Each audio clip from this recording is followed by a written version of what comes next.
Ese kuki iyo ngiriye neza abantu buri gihe banyitura inabi biterwa n'iki? Iki ni ikibazo umukobwa yabajije umugabo w'inzobere mu bijyanye n'imibanire y'abantu, maze wa mugabo ahita amubaza ati mukobwa wanjye ese ujya unywa ikawa?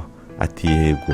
Wa mugabo ati mu by'ukuri ikawa irasharira, ariko iyo uyinywa uba wumva ikuryoheye sibyo? Ati yego. Ese uriye ubunyobwa ugasanga busharira nabwo wakumva bukuryoheye? Aramusubiza ati hoya.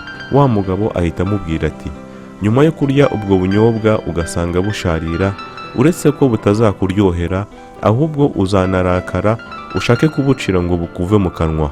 Bityo itandukaniro ry'ibi bibiri ni irihe?